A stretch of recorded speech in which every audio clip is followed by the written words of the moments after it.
It's now time to talk to Dr. Vivek Jogani, who is a preventive and pediatric dentist. Welcome to our show. Thank you, Amina. Thank you so much. Doctor, I was very fascinated with your smile on that jacket. Yes, tell us about that, because I know as soon as we say dentist, dentists are all about giving us the perfect smiles. So I see where that's coming, but if you could elaborate more about More than a dentist, when I cross borders, I believe smile and the smile in the world smiles with you. So I'm a pediatric and preventive dentist practicing exclusively for more than a decade now. And we have a setup in Mumbai at the Children's Hospital where we practice for kids age ranging from 0 to 18 years of age. Yeah. And more than being a pediatric and preventive dentist, my core specialty is myofunctional therapy. That is, I'm a certified myofunctional therapist from USA.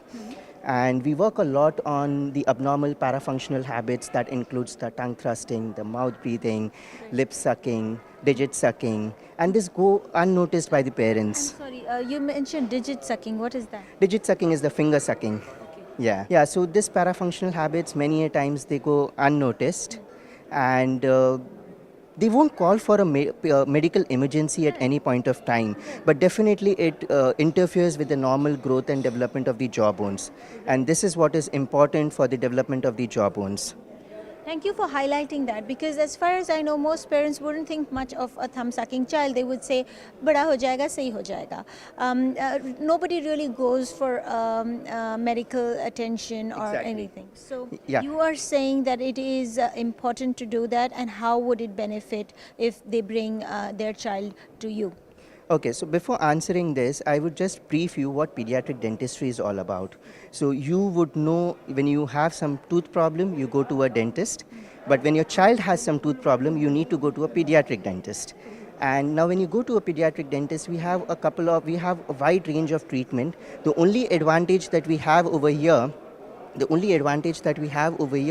is all the procedures are covered under one roof by a single person. And that includes right from fillings to extractions to root canals, crowns, and many procedures. Now, when we come down to preventive and interceptive orthodontics, this is something, it's a new field, but it is an age-old concept. Nowadays, kids don't have time. They are more on gadgets. They don't play on the ground. They don't move around. They don't play on outdoor games. They're more hang to the indoor games. And in the process, they're turning out to be mouth breathers over a period of time. And this mouth breathing hampers their overall growth. To explain you more better, if you see a child if you see a classroom with kids, you'll usually see kids sitting in this posture.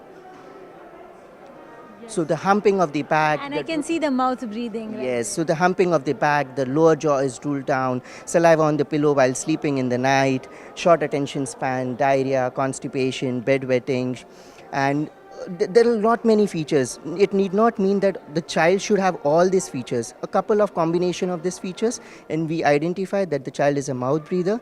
And once he is taken care of this mouth breathing, or maybe thumb sucking on the developing jaw bones, it exerts abnormal pressure on the upper jaw bones, and this results in a lot of problem, and then they land up with braces. So if you have to avoid braces, the best age for interceptive orthodontics is from 4 to 12 years of age. That is before the growth has completed.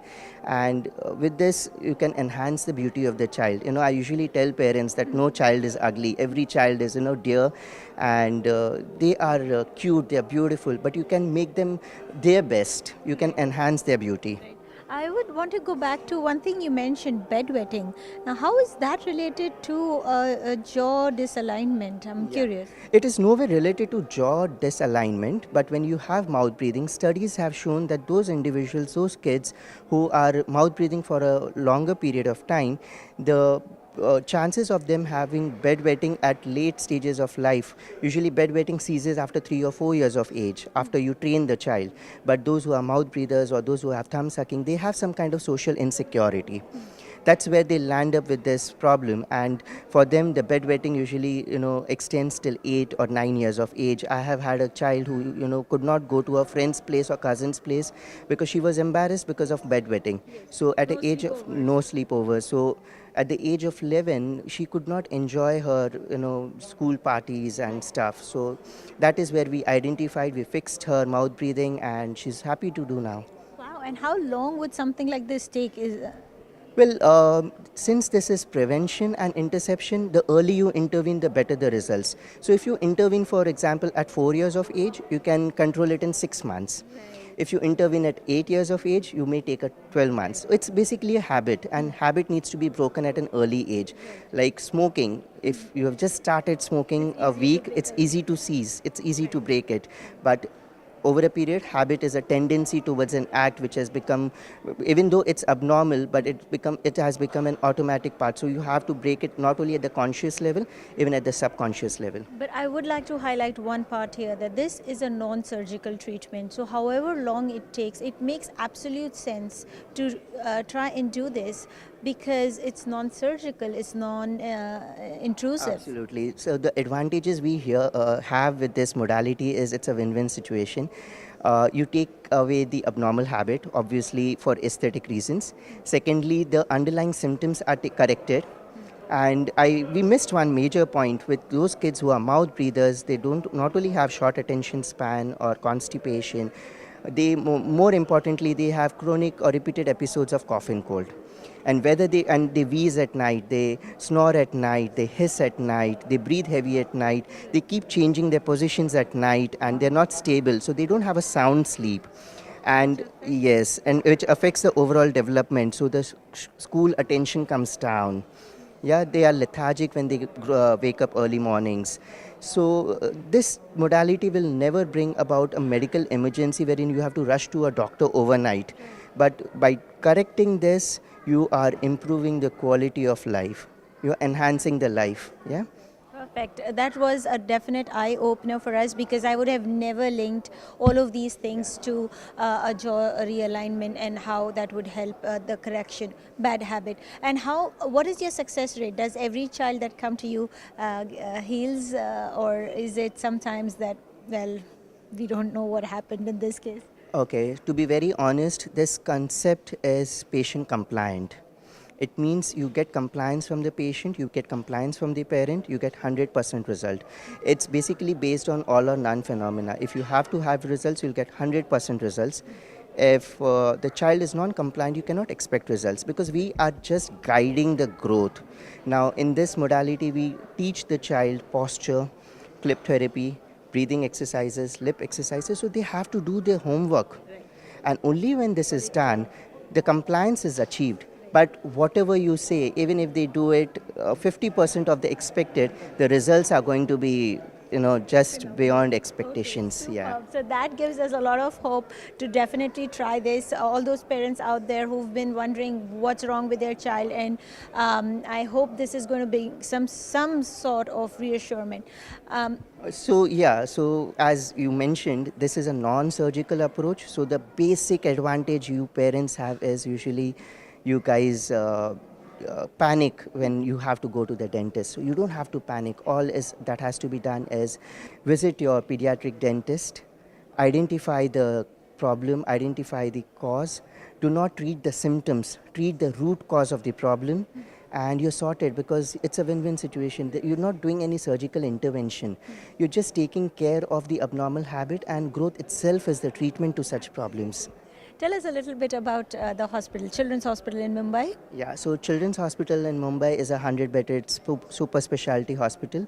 With this, we are exclusive at this Kuwait Expo 2019 from the context that we cater to only pediatrics, and all the specialties, right from pediatric surgery to pediatric dentistry, pediatricians, pediatric ophthalm, pediatric kidney specialist, nephrologist, or the liver specialist, everything we cater to, but everything is under one roof. Sounds like a perfect solution for all our children issues. Thank you so much for talking to us. If there's any message you'd like to give to your audience, here's your chance. Well, I believe smile and the world smiles with you.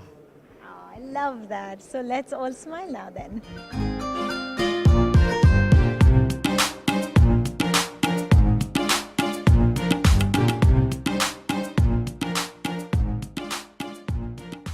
And speaking of carbonated drinks, we have to talk about how it affects the teeth, and that's where pediatric dentistry comes into practice. And we have Dr. Vivek with Jogani. us, Jogani with us, and you are going to tell us about how is it that you help children with their dentist issues. Yeah, so I'm a pediatric dentist and we practice exclusive pediatric dentistry at our setup. The exclusivity that we have over here is we have a general anesthesia facility, which is a world class facility. And so those kids who cannot be taken up under local anesthesia on the chair, they are taken up for general anesthesia. And these kids include apprehensive kids, kids who are very young for their age group for cooperation on the dental chair, or individuals those who are with special healthcare needs. So we take them under general anesthesia, and we have an entire team of pediatricians and pediatric anesthetists who cover up right from before the surgery to the surgery and post-operative care.